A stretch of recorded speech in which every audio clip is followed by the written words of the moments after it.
इस फिल्म का जो पहला 1 घंटा है वो इतना घटिया और बोरिंग है कि ऐसा लगता है कि भेंडी आप लोगों को क्या दिखाने का है। और मुझे ऐसे नहीं लगता है कि अगर रात को सांप सीढ़ी खेले तो एक नए जोड़े को दिन में ये सब करना पड़ता होगा। रात में क्या तुम सांप सीढ़ी खेलते रहते हो जो दिन में तुम्हें पल्लू गिराने पड़ रहे हैं? सांप सीढ़ी को बदनाम किया है ये लोगों ने। तो हेलो एवरीवन, आप सभी का है मेरे चैनल पे स्वागत, जहाँ पे मैं कि आपका होस्ट और ये रहे मेरे दोस्त बात करेंगे इस फिल्म के बारे में। तो बिना आपका वक्त बर्बाद किए शुरुआत करते हैं आज के ब्लॉग।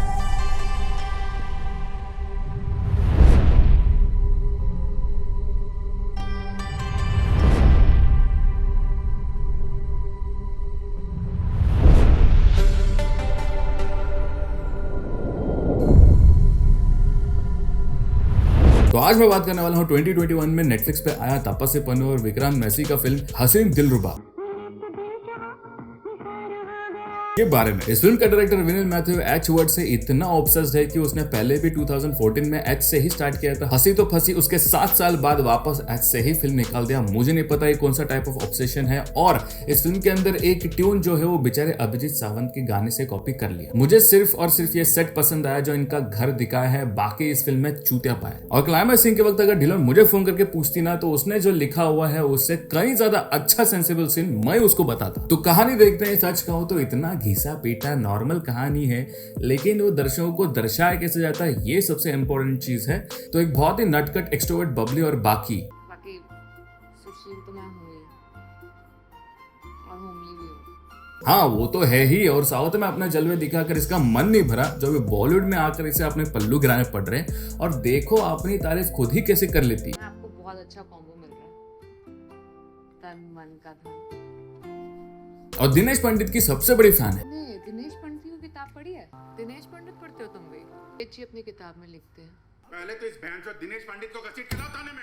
और इस लड़के को देखकर तो पता ही चल गया होगा कि कैसा होगा वो। एक्सट्रीमली इंट्रोवर्ट, शांत किस्म का बंदा, सच्चे प्यार के तलाश में एकदम सिंपल रहने वाला, ज्वालापुर के इलेक्ट्रिसिटी बोर्ड में एक इंजीनियर। शादी करने के तलाश में आ मिलता है इससे माँ के लाख मना करने के बावजूद। बोल रहे हैं नहीं पटेगी तुम्हारी, नहीं होगी हैंडल तुमसे। अपनी जिद पकड़ के हो जाती है ऋषु और रानी की शादी। अभी क्या, जो माँ कहती है वही सच हो जाता है। नहीं होती है उसकी बीवी उसके हाथ से हैंडल, ना ही रात को बिस्तर में और ना ही घर के रसोई में, क्योंकि लड़की को चाहिए होता है एक जिसका सेंस ऑफ ह्यूमर हो, डैशिंग हो, नॉटी हो, प्यार में पागल हो, कभी कभी तो बाल खींच ले, कभी कभी चूम ले, थोड़ा सर फिरा। लेकिन बेचारा लड़का निकल गया। उसकी निकला ऋषभ सक्सेना।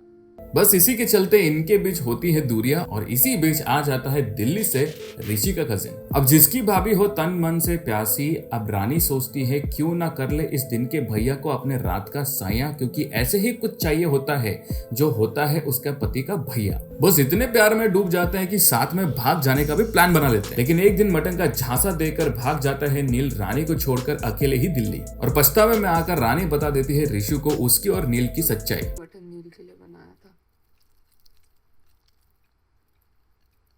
मैं प्यार करने लगी थी उससे, उसी के साथ रहना चाहती थी, पर वो धोखा देके भाग गया। अभी आप लोगों को क्या लगता है क्या होगा जब मोहल्ले में हो रही हो इतनी बदनामी? क्या ऋषि झेल पाएगा ये सब, या लेगा नील की जान, या नील लेगा ऋषु की जान? क्या ऋषु माफ कर पाएगा रानी को, या रानी छोड़ देगी ऋषु को? ये सब चूतियापा आपको इस फिल्म के अंदर देखने के लिए मिलेगा। ये सारा कांड होता है क्योंकि प्यार सिर्फ एक तरफा ही होता है और हमेशा से लड़के ही एक्स्ट्रा मैरिटल अफेयर करते हैं, लड़कियां बिल्कुल नहीं करते ऐसे बताया जाता है। लेकिन इस फिल्म के अंदर जो दिखाया जैसे लड़कियां भी एक्स्ट्रा मैरिटल अफेयर करती है वो फिल्म में बहुत ही कम हमें देखने के लिए मिलता है। और लोग कहते हैं कि सबको सेकंड चांस की जरूरत है, लेकिन ऐसे लोगों को सेकंड चांस की नहीं तो चांद पे भेज देना चाहिए चांस मारने के लिए। ये फिल्म ठीक आमिर खान के एक बोले हुए डायलॉग जैसे ही है, जहां पे एक छोटी सी चीज बोलने के लिए साला आगे वाले इंसान का अक्खा दिमाग का भजिया तल देता है। और आखिर में ऑडियंस को, डायरेक्टर को यही पूछना पड़ता है कि भाई कहना क्या चाहते हो? मैंने आपको 1 घंटा 6 मिनट की कहानी एकदम शॉर्ट में बता दी, जो इतना बोरिंग और घटिया है कि ऐसा लगता है कि भाई इस फिल्म के अंदर क्या दिखाना चाहते हो, और जो कुछ भी दिखाना है ढंग से दिखाओ। इसलिए आप लोग फास्ट फॉरवर्ड करने के लिए मजबूर होंगे। होंगे, सिर्फ वो ही नहीं करेंगे जो इस दक्षिणी बगुले को पूछते हो। बाकी फिर सेकंड हाफ में फिल्म थोड़ा तेज हो जाता है, तभी डायरेक्टर की आंख खुलता है कि भेंडी बहुत हो गया टाइम पास, अभी दर्शकों को कुछ फिल्म भी दिखाना है, कुछ कहानी के बारे में भी बताने का है। इतना घटिया और इनलॉजिकल फिल्म है, मतलब मुझे ऐसे लगता है कि आई थिंक मैं ही बहुत एक्सपेक्टेशन रखता हूँ कोई फिल्म से। मुझे वैसे भी बॉलीवुड फिल्म से कोई एक्सपेक्टेशन नहीं होती, मुझे कोई भी फिल्म से कोई एक्सपेक्टेशन ही नहीं होती, मैं बिना एक्सपेक्टेशन के फिल्म को देखने के लिए बैठता हूँ। लेकिन मुझे ऐसे लगता है मैं उसके अंदर बहुत सारे ढेर सारे मतलब ढूंढने की कोशिश करता हूँ जो मुझे है ना बैकफायर ही करती है। लेकिन अगर आप अपना दिमाग साइड में रखकर अगर ये फिल्म देखोगे ना, तो ये फिल्म बहुत अच्छे से बनाया गया है। इसके अंदर कोई दिमाग लगाने की कोशिश मत करो, सिर्फ फिल्म जैसे जा रहा है वैसे वैसे एंजॉय करते जाओ, तो आपको फिल्म अच्छा लगेगा, अंत तक आपको पकड़े रखेगा, आपको बिल्कुल भी प्रेडिक्ट करने नहीं देगा। लेकिन मैंने ये फिल्म प्रेडिक्ट कर लिया था और इस फिल्म की कहानी के नाम पर मैं लोरी सुन रहा हूँ ऐसा लगता है। नहीं, अगर आपको लगता है कि ये सही नहीं है, then you don't know my dadi and you will never know my dadi. भले इस फिल्म का कॉन्सेप्ट बहुत ही अच्छा और नया हो, लेकिन ये फिल्म बहुत ही डार्क है और मैं कहूंगा ऐसा किसी के साथ धोखा नहीं होना चाहिए। और फर्स्ट ऑफ ऑल जो इस फिल्म का कास्टिंग किया गया है ना मुकेश छाबरा ने, वो बिल्कुल भी सही नहीं हुआ है, बहुत ही घटिया कास्टिंग है ऐसा मुझे लगता है। तापसी पन्नू का ना ही वॉइस या एक्टिंग मैच होता है इस फिल्म में, मतलब ये समझ लो कि वो बस सफेदी की दुकान है, एक्टर बिल्कुल नहीं। किसी भी प्रकार का हटके या फिर आउटस्टैंडिंग परफॉर्मेंस इस फिल्म में हमें बिल्कुल भी देखने के लिए मिलता है, ये हमें फर्स्ट सीन ओपनिंग शॉट में ही पता चलता है। लेकिन जरूरी नहीं कि उसके अंदर कोई पोटेंशियलिटी नहीं, शायद स्क्रिप्ट ही ऐसा हो जहां पे उसके पास कुछ स्कोप ही ना हो इसके अंदर और कुछ करने की। मुझे ऐसा लगता है कि अगर वो पहले ही अपना पोकर फेस रख के चलती इस फिल्म के अंदर, तो इस फिल्म को बहुत एक अलग सस्पेंस लुक मिलता। लेकिन जरूरी नहीं है कि ऐसा ही हो, स्क्रिप्ट में वो नेसेसरी नहीं होगा, ऐसे भी हो सकता है। लेकिन लेट्स सी, अभी आने वाले टाइम पे इनका बहुत सारा फिल्म आने वाला है, तभी देखते हैं हम कैरेक्टर में कितना डेवलपमेंट होता है, कितना स्ट्राइव करते हैं कैरेक्टर को समझ के उसके अंदर काम करने के लिए, तभी हमें इनका ट्रू पोटेंशियलिटी पता चलेगा। तो हमेशा एक्टर्स को ब्लेम करके कोई फायदा नहीं है, क्योंकि एक फिल्म बनाने के पीछे आखिर टीम बैठती है, उसके अंदर director, producer, writer, screen writer सभी लोग आते हैं एक्टर्स के साथ। तो जरूरी नहीं कि सिर्फ हमेशा हम एक्टर्स को ही ब्लेम करें अगर कोई फिल्म अच्छा नहीं होता है। लेकिन इस फिल्म के अंदर मैं एक्टर्स को कम ही ब्लेम करूंगा, ये स्टोरी राइटर और प्रोड्यूसर और डायरेक्टर को बहुत ब्लेम करूंगा, क्योंकि उन्होंने जो दिखाना चाहिए था ना इस फिल्म के अंदर, वो ढंग से नहीं दिखाया। अगर आप कुछ एक्सपेक्टेशंस लेकर बैठ रहे हो ये फिल्म देखने के लिए, तो वो डूबने वाला है। अगर दिमाग नहीं लगाओगे, अगर आपको नहीं लगाना है, तो फिल्म बेस्ट है। और इनके साथ साथ बाकी किसी की भी एक्टिंग इतनी खास नहीं हुई, सिवाय ऋषु के मम्मी पापा के। कह रहे हैं अगर तुमने इस लड़की से शादी की जिद नहीं छोड़ी तो मैं फिनाइल पी लूंगी। बुरी आदत की वजह से हम गलत बहू घर ले आए। हमको गारंटी दी थी कि तुम सुशील हो, सर्वगुण संपन्न हो। अब दिखाओ कहाँ हो सुशील।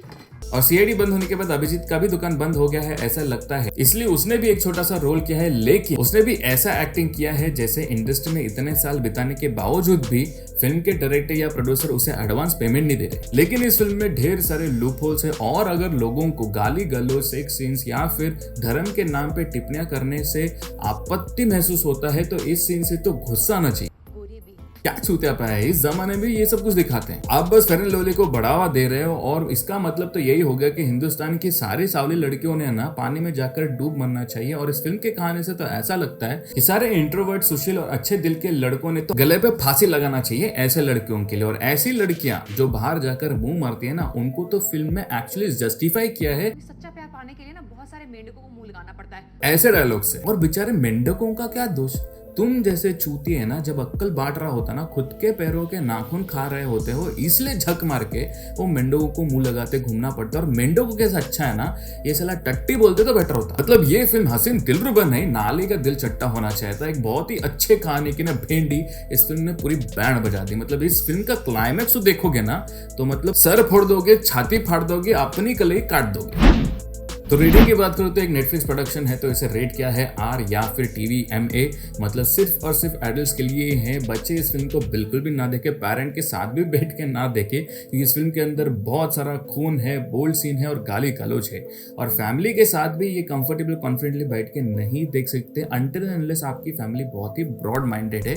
लेकिन ये फिल्म एक ब्लाइंड या फिर विजुअली इम्पेयर्ड फ्रेंडली फिल्म है, क्योंकि इस फिल्म के अंदर आपको हिंदी डिस्क्रिप्शन आराम से मिल जाएगा। था। ओवरऑल फिल्म का सिनेमेटोग्राफी इतना कुछ खास नहीं, एक्टिंग भी बहुत ही पुअर है। मतलब ये डायलॉग डिलीवरी देखकर ना अभी मेरा जान देने का टाइम आ गया। तो आपके खाने का स्वाद चख के तो हम जान दे देंगे। लोकेशन जो मुझे पसंद आया, शूटिंग हरिद्वार उत्तराखंड में हुआ है, गंगा एक्सोटिका और गंगा सदन के आसपास जो एक्चुअल होटल्स है। तो अगर आपको कभी जाकर विजिट करना और वहां पे स्टे करना और इस सीन का लुत्फ उठाने का, तो आप जाकर वहां पे स्टे कर सकते हो। और अगर देखने के लिए कुछ नहीं तो ये 2 घंटा 15 मिनट का क्राइम थ्रिलर ड्रामा इलॉजिकल दिमाग को साइड में रख के one time pass watch film है। इसमें फर्स्ट हाफ सिर खाओ है लेकिन सेकेंड हाफ अच्छा है, सस्पेंस बनाया रखता है। लेकिन मेरे लिए 1 घंटे के बाद, जैसे मैंने पहले ही बोला कि मैंने इस फिल्म को प्रेडिक्ट कर लिया था, लेकिन आप इसे वीकेंड में देखो या वीकडे में देखो, कोई चक्कर नहीं। अगर आप तापसी पन्नू के पंखे हो तो अपने दिल को, इसके आधे ब्लाउज, उसके कमर और उसकी नजर से ठंडक दो। मुझे पर्सनली ये फिल्म बिल्कुल इतना पसंद नहीं आया। ओके है, 50-50 है। अगर कुछ टाइम पास के लिए देखना है तो देखो, नहीं देखेंगे तो भी इतना कुछ बड़ा चीज लूज नहीं करोगे। बाकी आपको इस फिल्म के बारे में कुछ बोलना हो तो मुझे कमेंट सेक्शन में जरूर बताना, और इस फिल्म के बारे में कुछ खास चीजें बताना हो तो वो भी कमेंट करके जरूर बताना। तो बस इस ब्लॉग में इतना ही। आपको अगर मेरा व्लॉग कंटेंट पसंद आता है तो इसे लाइक से सब्सक्राइब जरूर कीजिए। सब्सक्राइब होने के बाद घंटे का आइकन दबाने का, उसके बाद तुरंत वो ऑल बटन दबाने का, ताकि मेरे जब भी नए नए वीडियोस आएंगे तभी आप तक नोटिफिकेशन पहुंच जाएंगे। और अगर आप वीडियोस देखने वाले में से नहीं हो तो मेरे प्रोजेक्ट नो वन पॉडकास्ट को भी जाकर सुन सकते हो। वहां पे मैं फिल्म के रिव्यूज डालता रहता हूं।